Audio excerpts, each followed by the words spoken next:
Bueno, pues en el libro de Mary W. Shelley en que se basa la película, la criatura hecha de remiendos de cadáveres le confiesa esto a su ya arrepentido inventor. Soy malo porque soy desgraciado. Tengo la impresión de que muchos de los supuestos malos que corren por el mundo podrían decir lo mismo cuando fuesen sinceros. Fragmento del capítulo 7 de Ética para Amador de Fernando Savater. Es uno de mis libros favoritos, y en ese capítulo aborda el cómo muchas veces nos relacionamos con personas sin ponernos en su lugar, sobre cómo muchas veces las tachamos como malas sin considerar sus circunstancias o simplemente porque no piensan o no actúan como a nosotros nos gustaría. Y es una reflexión muy valiosa que nos invita a actuar desde la empatía cuando nos relacionamos con otros, lo que creo es indispensable para una sociedad que funcione, pero a veces también choca con la realidad. A veces, por intentar actuar éticamente, el llamar mala persona a otro se convierte en un tabú, algo que está mal ante los ojos ajenos, pero que es totalmente natural cuando día a día vemos guerras, crímenes, decisiones aberrantes por parte de políticos o personas que tienen cierto poder, y esto resulta disonante, incómodo. Es por eso que en el vídeo de hoy intentaré ofrecer diferentes perspectivas para poder dar respuesta a la pregunta: ¿existen las malas personas? Yo soy Strackler y este es el segundo capítulo de Un Tanuki hablando sobre cosas psicológicas. Venga la intro.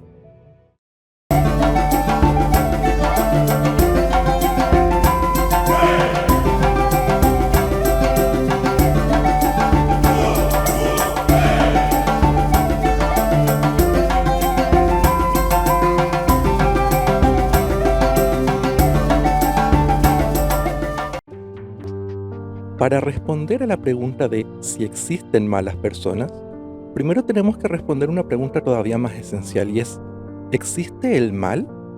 Y es que puede parecer una pregunta bastante obvia, a la que hace 100 años probablemente le hubiésemos dado una respuesta bastante clara y contundente, pero el hecho de que hoy, ante esa pregunta, nos viésemos tentados a dar una respuesta un poco más ambigua, es reflejo de cambios importantes que ha tenido nuestra sociedad y nuestra cultura. Y es que esto tiene que ver con nuestra visión respecto de la moral, vale decir, sobre lo que creemos que está bien o está mal. Y para ilustrar los cambios que hemos vivido respecto de esta cuestión, quisiera iniciar con una anécdota que, bueno, está un poco en el límite de lo histórico y lo ficticio, pero que ayuda a ilustrar el punto. Y va más o menos así. Cuentan que en tiempos del Imperio Británico, en tiempos del protectorado en India, había un comandante, que era el que estaba a cargo del protectorado, ante el cual se presentó un grupo de hombres para pedir la autorización de continuar con un ritual tradicional. En concreto, este ritual tradicional era el sati, que consistía en quemar a la viuda en la pira funeraria del esposo fallecido. Sí, quemarla viva. O sea, la mujer era arrojada, se arrojaba voluntariamente, tengo entendido, sobre la pira funeraria para morir junto con su esposo en una especie de unión simbólica, parte de esa cultura. Vale decir que incluso dentro del hinduismo el sati fue una práctica bastante minoritaria y que ya directamente fue abolida por ahí por 1940, si no me equivoco. Pero bueno, el punto. Cuenta esta anécdota que llegó este grupo de hombres para pedir la autorización de este comandante a cargo del protectorado indio para continuar la práctica del sati. Ante lo que el comandante, creo de apellido Napier, les responde algo del estilo: bueno, ustedes quemen a la mujer y luego yo los hago arrestar y colgar por homicidio. Así ustedes respetan sus tradiciones y nosotros las nuestras.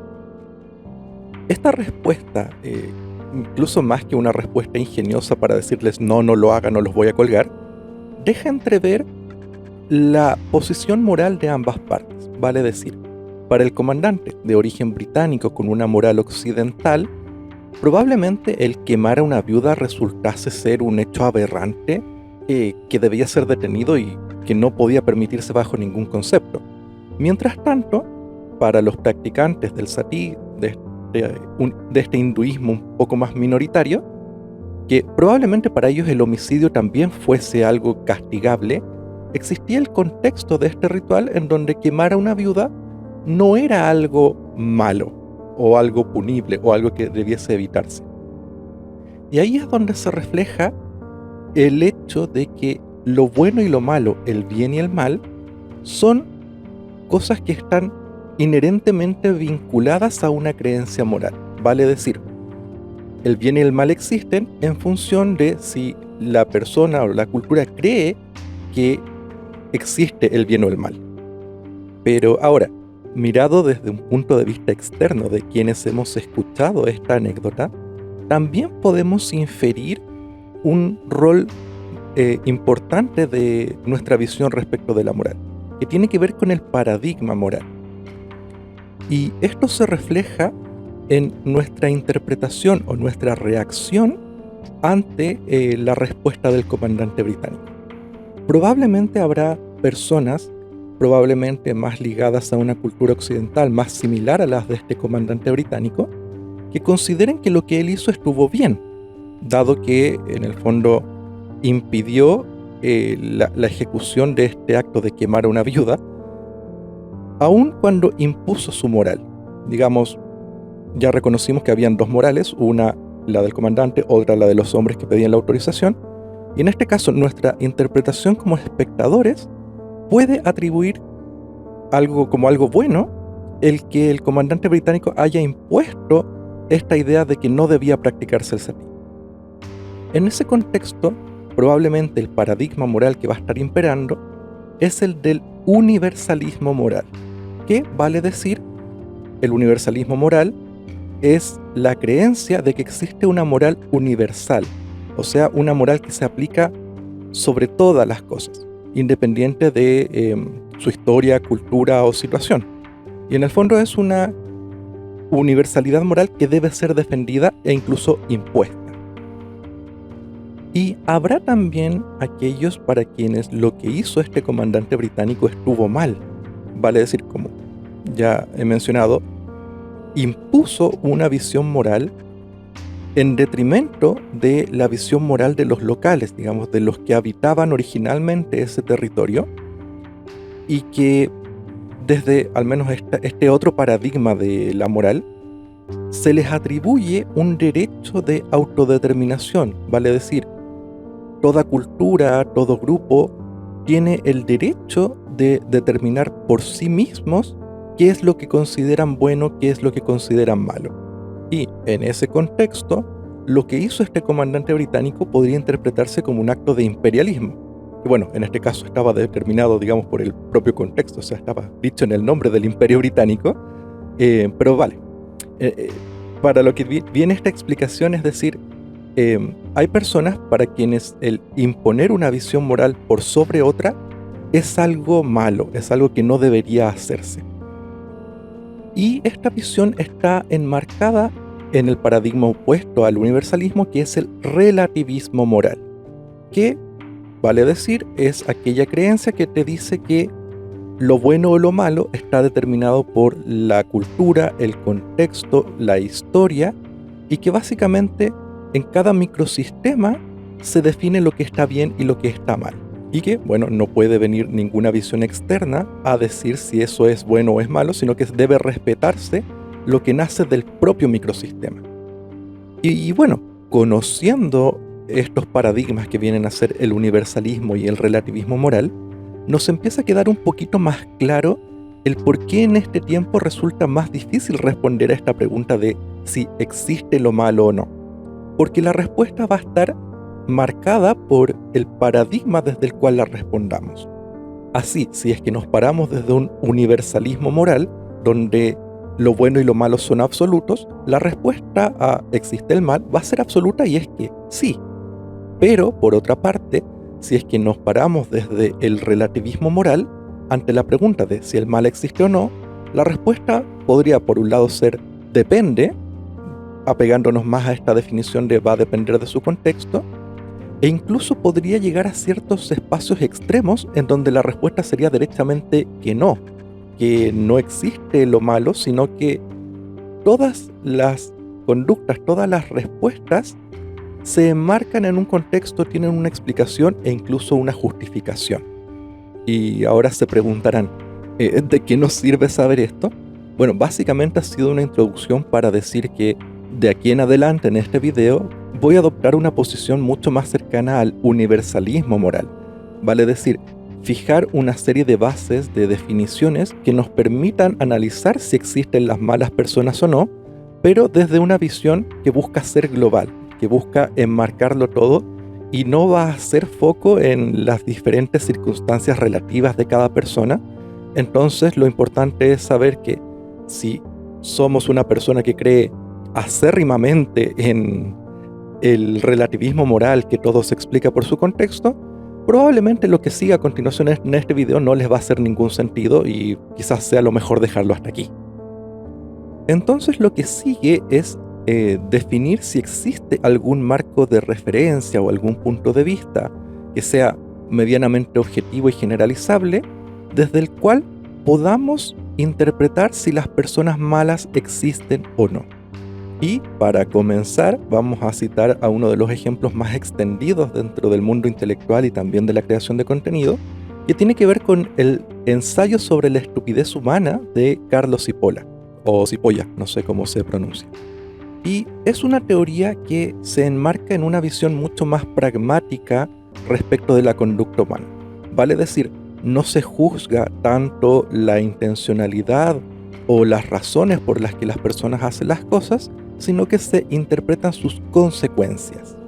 Y en este caso, se evalúa si las consecuencias de las acciones de una persona le benefician individualmente y si benefician a los demás, definiendo en función del sí y no a cada una de estas variables 4 grupos de personas. Así, para Carlo Cipolla, las personas que en su actuar se benefician a sí mismos y a su vez benefician a los demás, van a ser definidos como las personas inteligentes, que vienen a ser las personas que deseamos tener en nuestra vida, que deseamos rodearnos de ellas, porque a la vez que se benefician a sí mismos, benefician a la sociedad, benefician a quienes les rodean. Vendría a ser como el ideal de lo que queremos que una persona sea. Para él vendrían siendo el grupo más valioso dentro de una sociedad. Pero también están quienes benefician a quienes les rodean, benefician a los demás, pero llegan a perjudicarse a sí mismos, que desde esta teoría son definidos como los incautos, que vendrían a ser un grupo quizás un poco más marcados por la abnegación, por esto de la entrega hacia los demás, que si bien se perjudican a sí mismos en cierta medida, entregan un beneficio social y podrían seguir siendo enmarcados dentro de este grupo de las personas que consideramos buenas.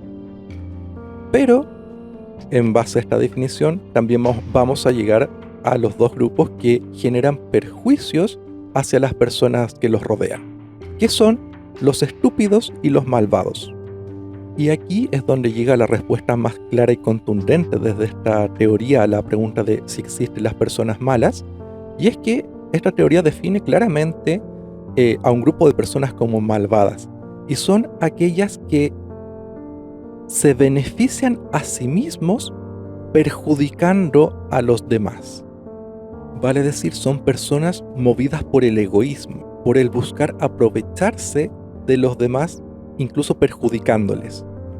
Y en ese sentido, Carlo Cipolla los define como un grupo bastante peligroso dentro de la sociedad porque, vale decir, generan perjuicio al prójimo, pero no son el grupo más peligroso dentro de esta teoría.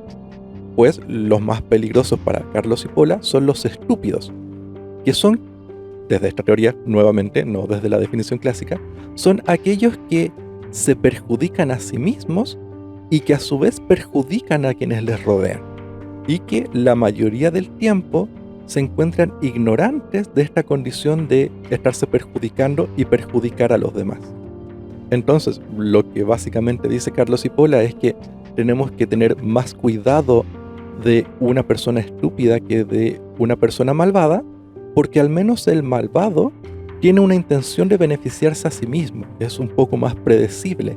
En tanto, el estúpido lo va a hacer prácticamente sin darse cuenta. Y bueno, así también aporta otras teorías ingeniosas al respecto, como que por ejemplo la estupidez humana no se encuentra inherentemente vinculada a ningún grupo particular, sino que se distribuye estadísticamente en toda la sociedad, pudiendo encontrar personas estúpidas de toda raza, género, religión, grupo étnico y cualquier distinción que se pueda hacer, pero realmente es una teoría que se queda hasta ahí. Realmente es un ensayo de muy poquitas páginas, no hace una indagación muy profunda de las consecuencias de todo lo que plantea, es una cosa un poco más ingeniosa y creativa que una teoría acabada, pero a modo de marco de referencia nos aporta una cierta idea, pero sobre la cual también tenemos que ser críticos. Y es que al ser una teoría que considera las consecuencias de las acciones, esto va a tener una interpretación bastante limitante. Y es que, la primera y más evidente, no todas las personas vamos a poder enmarcarnos en uno de estos grupos consistentemente a lo largo de nuestra vida. O sea, serán muy pocas las personas cuyas todas decisiones sean inteligentes o incautas o malvadas o estúpidas, sino que la gran mayoría de nosotros a lo largo de nuestra vida vamos a tomar decisiones que nos beneficien, que beneficien a los demás, y algunas veces vamos a poder ser catalogados como inteligentes y otras veces como estúpidos, sin que esto nos represente en la totalidad de nuestra vida.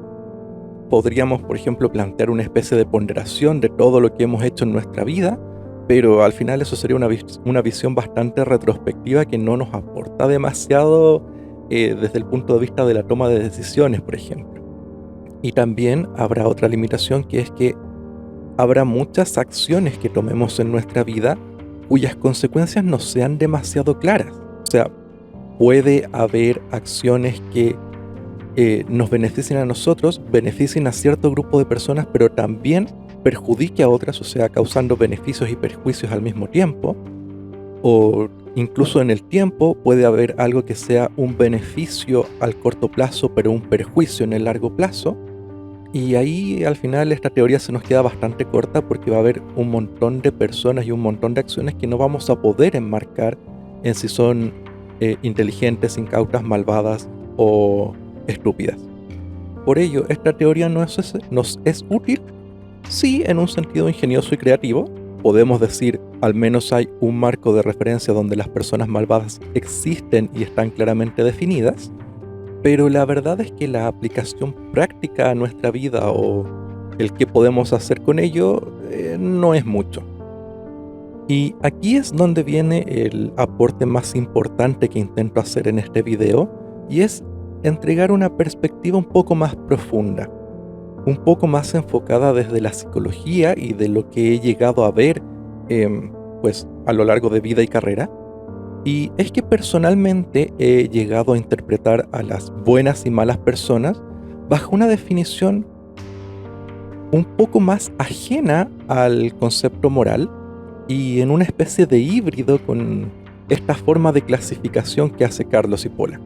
Y es que más que el evaluar las consecuencias de los actos de una persona, mi visión va más enfocada en analizar cómo las personas se relacionan con quienes les rodean, no mirando tanto la consecuencia, sino más bien la intención. Y para esto tengo que dar una referencia importante, y es que desde mi visión, el bienestar psicológico va a estar muy marcado por las relaciones de cuidado que tenemos entre nosotros como seres humanos. Vale decir, en el fondo, el ideal de nuestra forma de relación como personas es el cuidar y ser cuidados. No tanto desde un sentido funcional como te preparo la comida o te plancho la ropa, sino en un sentido de me preocupo por tu bienestar, busco tu bienestar. Y así podría clasificar las acciones, las conductas de las personas en también 4 grupos, pero esta vez definidos desde 2 variables que vendrían a ser el saber respecto del cuidado y la intención respecto del cuidado.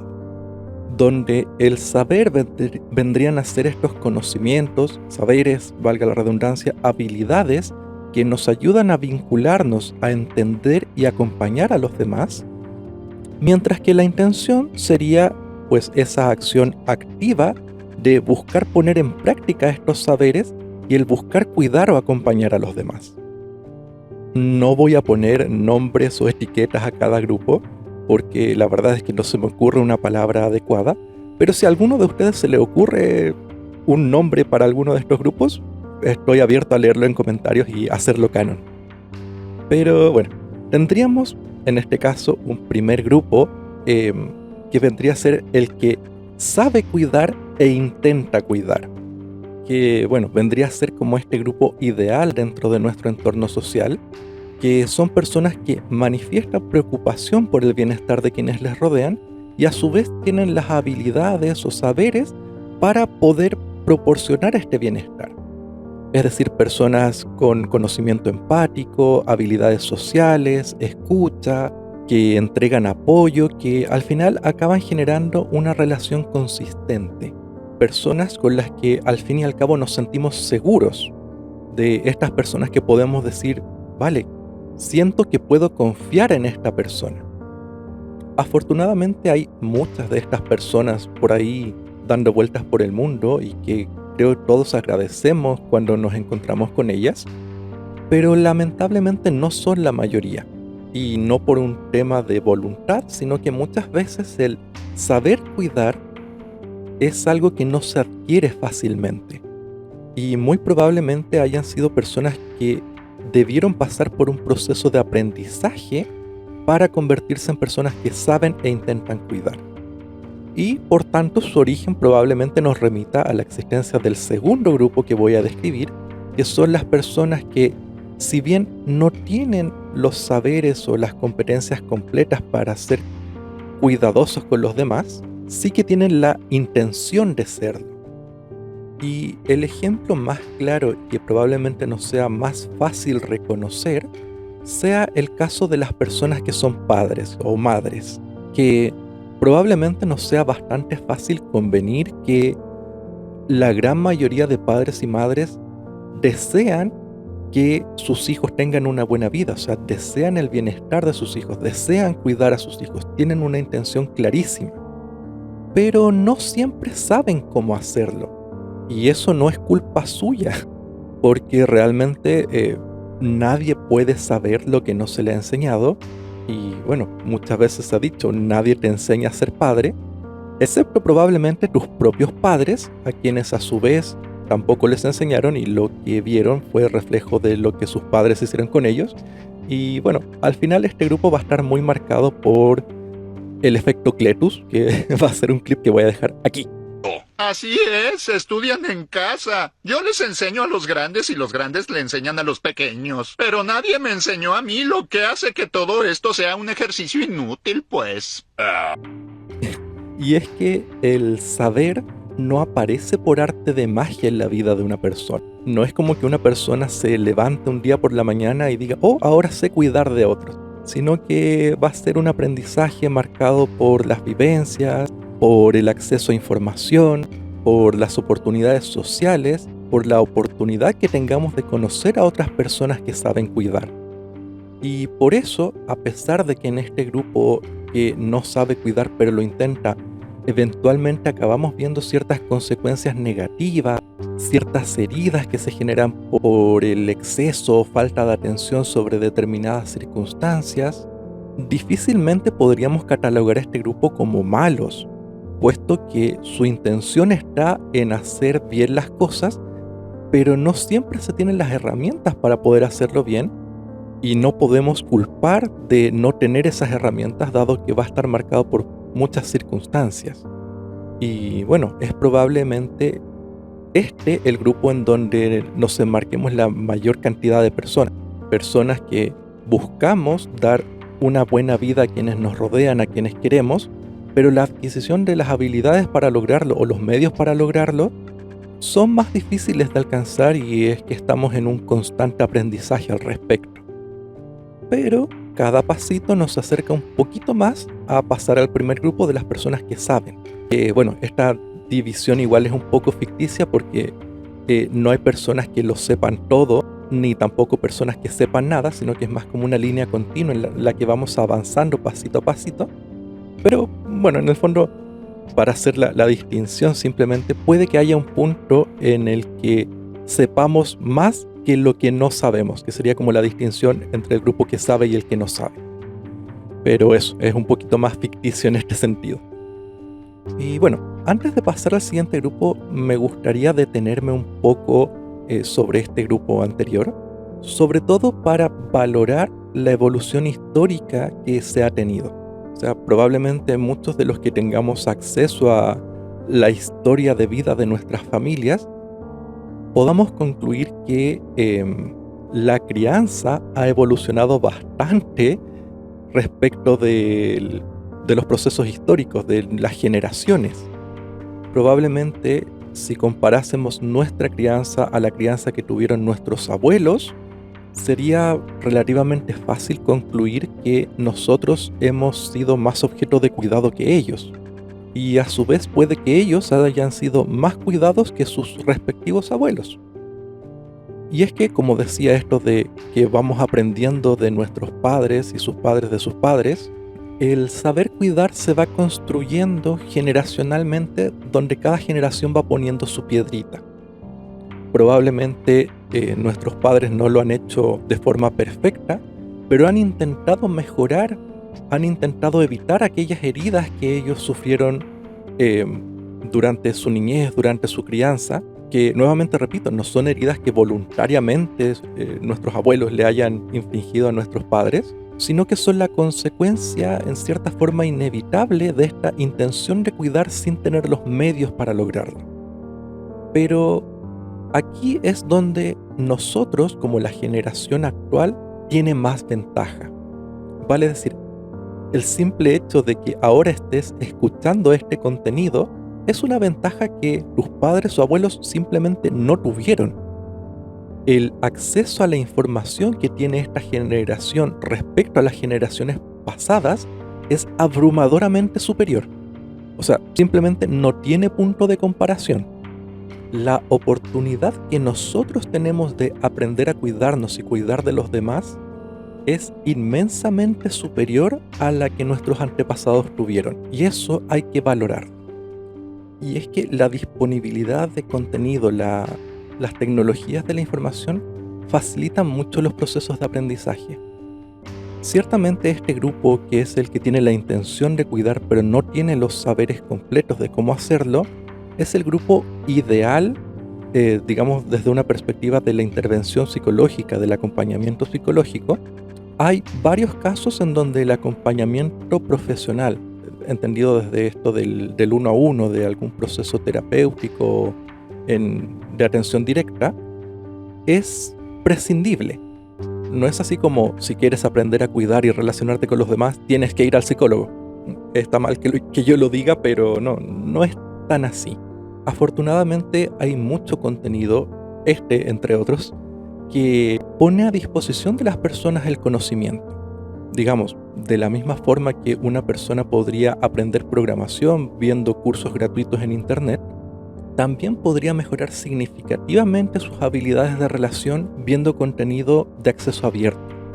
Ciertamente hay mucho contenido, sobre todo en temas psicológicos, que deja mucho que desear, sobre todo el que suele estar disponible en redes sociales, pero también, incluso en esas propias mismas redes sociales, hay contenido hecho por profesionales, hecho con un sustento.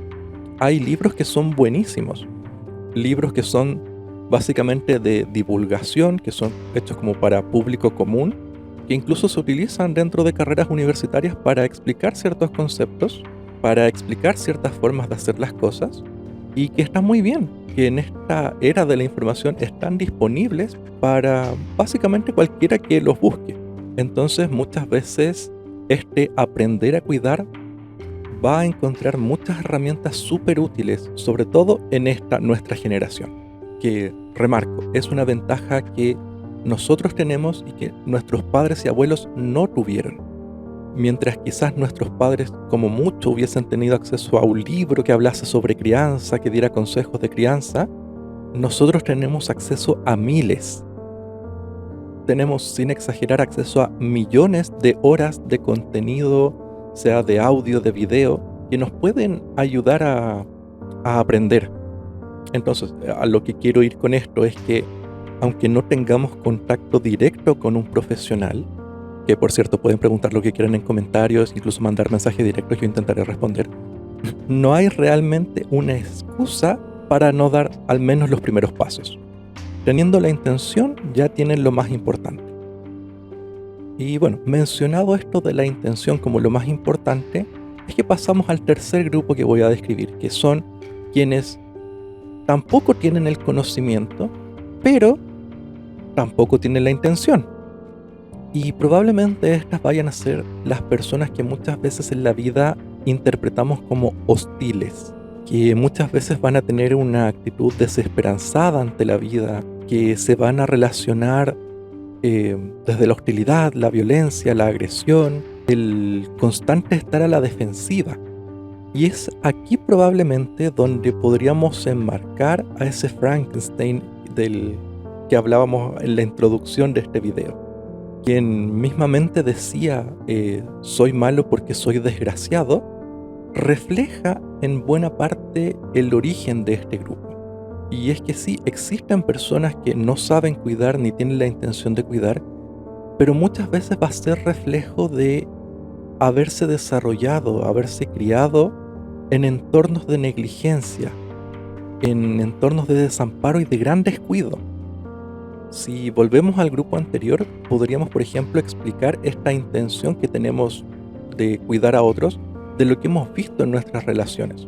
O sea, a pesar de que no tuviéramos el conocimiento, sí que hemos visto que otras personas intentan cuidar o intentan cuidarnos. Y eso también es algo que se aprende. Pero desafortunadamente también existen personas que no han tenido eso. Muchas veces desde el privilegio de haber tenido una familia, de haber tenido compañeros, amigos que manifestaran cuidado hacia nosotros, no llegamos a ver o a imaginar que hay personas que simplemente no lo han tenido, en forma absoluta, no lo han tenido. Y es algo que, por ejemplo, desde el punto de vista profesional de la psicología o el trabajo social, es algo que toca ver mucho en niños que han sido abandonados, que han sido vulnerados, que forman parte de programas de acogida y que muchas veces acaban relacionándose con su entorno desde la hostilidad, desde la defensiva, desde el miedo, incluso generando daños en quienes les rodean, pero simplemente porque nunca han conocido otra cosa. Nunca han tenido la oportunidad de ser cuidados ni de cuidar a otros. Y es sumamente triste el ver cómo muchos programas fallan en este objetivo básico de cuidar a quienes no han sido cuidados. Y es por esta falla que finalmente muchas de estas personas acaban siendo catalogadas como malas. Incluso personas que se comportan de forma egoísta, que quizás si volviéramos a la clasificación anterior de Carlos y Pola, podríamos clasificar sus conductas como malvadas, pero que realmente responden al nunca haber tenido la oportunidad de ser diferentes. Y en ese sentido, a pesar de que pudiera ser un grupo que genera perjuicios, que se relaciona con hostilidad, que no cuida, personalmente me negaría absolutamente a definirlos como malas personas, dado que posiblemente nunca hayan tenido la oportunidad de ser buenas personas. Y ahí es donde es valioso mencionar algunas experiencias en que personas que han sido profundamente vulneradas en sus derechos, que han vivido crianzas negligentes de abuso, cuando tienen la oportunidad de cuidar de otros, lo intentan. Que a pesar de nunca ellos mismos haber sido cuidados, cuando se encuentran con un otro que observan necesita esos cuidados, lo intentan. Y así, por ejemplo, en tema de residencias de menores, muchas veces se observa que los chicos mayores cuidan de los menores, que luego una vez han dejado esas residencias y incluso se llegan a convertir en padres, uno de los principales propósitos de vida es que sus hijos no lleguen a caer en esos sistemas. El tratar de ellos ser los cuidadores que a ellos les hubiese gustado tener.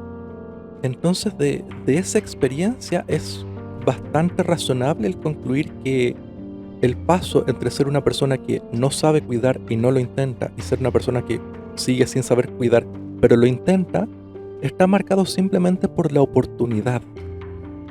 Quizás tenemos un instinto natural, evolutivo, innato a cuidarnos entre nosotros, a cuidar a quienes queremos.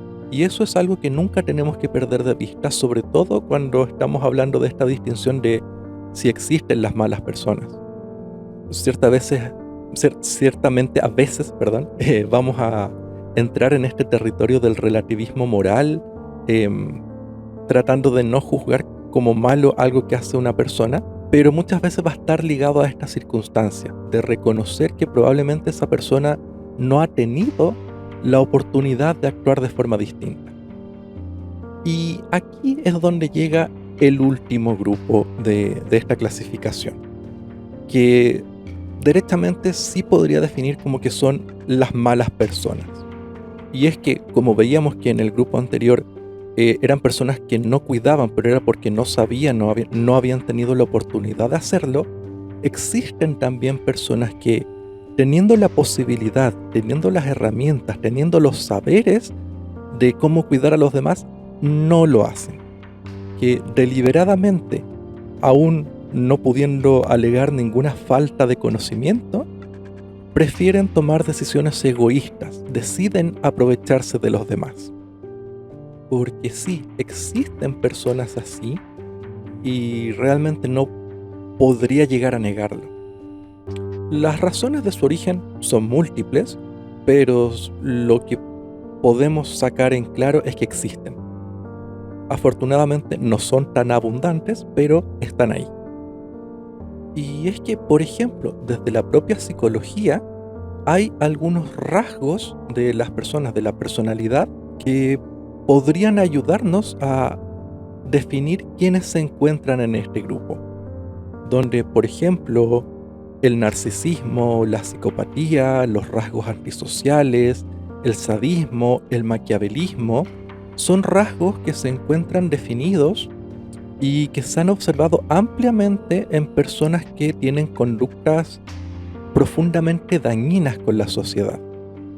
Y claro, cuando uno los menciona, la reacción instintiva de la gente es pensar, por ejemplo, en asesinos seriales, en la típica serie de True Crime que cuenta historias de personas que actualmente se encuentran en las cárceles y que responden a muchos de estos rasgos.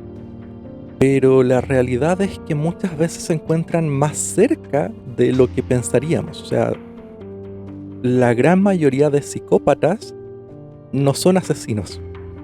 De hecho, las personas que conjugan esta triada oscura, que bueno, es algo que se populariza dentro de este mundo del análisis criminal, que viene a ser cuando una persona combina rasgos de narcisismo, psicopatía y maquiavelismo, en la vida tienden a ser muy habilidosos para escalar dentro de la sociedad y dentro de estructuras jerárquicas. Digamos, la falta de escrúpulos, la falta de empatía, les quita todas las limitaciones que tendría una persona normal para tomar ciertas acciones que le lleven a posiciones que en nuestra cultura se entienden como de éxito. Por eso no es raro observar este tipo de rasgos en políticos, en gerentes de grandes empresas, en jefes de servicios y, más recientemente en nuestra cultura de éxito moderna, en influencers. Dado que son personas a las que se les da muy bien el ser atractivos, el manipular, el aprovechar las debilidades de los demás para beneficiarse a sí mismos. Entonces, en este caso, volviendo a la descripción de Carlos Cipolla, sí, estas personas clasificarían en esta conceptualización de malvados que hace desde la consecuencia de los actos, y a su vez desde esta propuesta que integra el saber y la intención, vendrían a ser personas que hacen lo que hacen sabiendo lo que están haciendo. que lo hacen deliberadamente, que justifican su propia conducta. Y ojo, aquí hay que hacer una distinción súper importante, porque no es que el propio rasgo los convierta en malvados. De hecho, hay muchos psicópatas dando vuelta por el mundo que tienen una conducta prosocial, vale decir, que actúan en beneficio de las personas que les rodean. De hecho, suelen tener relaciones afectivas bastante exitosas, tener familias a las que cuidan, y de hecho, o sea, no hay ninguna restricción para que un psicópata o que incluso un narcisista sea una persona que sepa e intente cuidar a los demás. Vale, o sea, esta falta de intención de cuidado no va a estar marcada por el rasgo. O sea, muchas veces cuando nos topamos con personas así, la opinión pública acaba diciendo algo como no es su culpa, está enfermo, aludiendo como enfermedad o patología la presencia de estos rasgos. Pero la contraposición es que hay muchas personas que poseen estos rasgos y que no actúan de forma malvada. No hay ningún rasgo psicológico, ni ninguna enfermedad, ni patología de salud mental que te obligue a actuar en perjuicio de los demás. O sea, puede haber algún trastorno, principalmente que tiene que ver con la percepción de la realidad, que pueda tener como consecuencia el que una persona cause daño, pero en el fondo ahí no se estaría dando cuenta porque, digamos, no está percibiendo la realidad de forma íntegra o correcta. Pero en lo que tiene que ver con rasgos de personalidad o otros trastornos, la verdad es que no hay forma de considerarlos como la base de esta falta de intención de cuidar a los demás. Y bueno, cuando vamos a la variable, al ámbito del saber, lo que nos damos cuenta es que hay personas que saben lo que daña a otras, que saben lo que motiva, lo que atrae a otras, pero en lugar de utilizarlo para cuidar a esas personas, lo utilizan para aprovecharse de ellas. Y en ese sentido, creo yo, tenemos que ser claros y contundentes de decir, sí, esas son malas personas. Personas con las que idealmente no querríamos relacionarnos, que de hecho la recomendación sería poner tierra de por medio y estar lo más alejados de ellos posible. Y si es que se está cerca, pues inevitablemente lo que nos quedaría por poder hacer es intentar que no causen daño a otras. Pero de que existen personas irremediablemente malas, existen. Y ahí probablemente la pregunta que salta inmediatamente es, ¿y qué es lo que pueden hacer, por ejemplo, los profesionales ante estas personas? Es como, ¿podría una de estas personas, a través de un proceso de acompañamiento psicológico, volverse personas que saben e intentan cuidar? Y bueno, la respuesta es que si bien hay algunos casos en los que es posible, se puede hacer algo, hay cierta oportunidad de redimir, hay una gran mayoría de casos en los que no. De hecho, desde el punto de vista de la psicología criminal, cuando se identifican ciertos rasgos, el rol del profesional se limita a un nivel de entrevista, de tratar de entender los procesos que sigue esa persona de pensamiento. Pero el poder ofrecer un tipo de ayuda que permita reinsertarlos en la sociedad como personas prosociales es bastante espurio, escaso, difícil de lograr, por no decir imposible. De hecho, y esto quizás sea nuevo para muchas personas, existen rasgos que hacen que los procesos terapéuticos de acompañamiento psicológicos estén contraindicados. Vale decir, hay casos en los que psicólogos podemos directamente decir, con esta persona no hay nada que hacer y de hecho sería muy malo intentar hacer algo con ella. Y es sobre todo cuando se conjugan estos rasgos de psicopatía, maquiavelismo y rasgos antisociales, en que se recomienda no proseguir procesos terapéuticos porque estas personas podrían aprovechar el saber que pueden adquirir durante el proceso de acompañamiento para usarlo posteriormente para manipular y hacer daño a otros. Entonces, mirando como desde este modelo que interpreta el saber y la intención, cuando no hay ni saber ni intención, existe la posibilidad de hacer surgir esta intención, pero cuando hay saber, y no hay intención, probablemente tenemos que asumir que el barco ya ha zarpado. O sea, la persona ya ha tenido la oportunidad de aprender lo que es bueno y lo que es malo, lo que hace bien y lo que hace mal a las personas que le rodean, y simplemente no ha tenido la intención de ponerlo en práctica en beneficio de los demás. Esos casos existen, posiblemente sean minoritarios, pero existen. Y aunque minoritarios desde el punto de vista estadístico, probablemente sí que nos vamos a encontrar con uno que otro a lo largo de nuestras vidas. Y, remarco, no necesariamente va a ser un asesino serial. De hecho, puede ser una persona incluso a la que lleguemos a admirar. Entonces, ya para ir cerrando todo este contenido, ¿qué consecuencias tiene el adoptar esta visión, esta clasificación que reconoce la existencia de malas personas en la sociedad? Lo primero y más importante es dar respuesta a esta ambigüedad que genera el relativismo, porque muchas veces nos hace sentir como malas personas el hecho de llamar malas personas a otras. En el fondo, el juzgar a un delincuente, a un ladrón, a un asesino, a un abusador como malo, hay personas que buscan imponer la idea de que nosotros somos los malos por interpretar eso de otras personas. Y ahí simplemente lo que puedo decir es que a veces hay que hacer oídos sordos ante las opiniones de algunas personas, porque como decíamos al principio en tema de paradigmas, hay diferencias que simplemente son irreconciliables, que nunca nos vamos a poner de acuerdo. Por tanto, si queremos interpretar que una persona es mala, estamos en la libertad de hacerlo.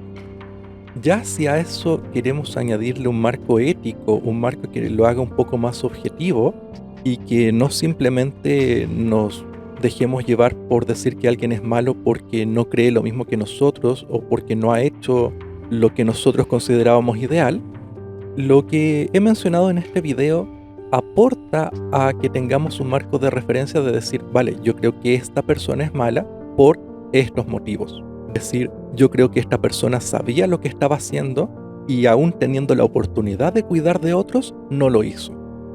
Y en ese sentido, si queremos alejarnos de personas por esta razón o sacar personas de nuestra vida por esta razón, es completamente legítimo y hasta recomendable. O sea, ya les he dicho, hay circunstancias en que hasta los profesionales, el criterio profesional, es decir, aquí no hay nada que hacer.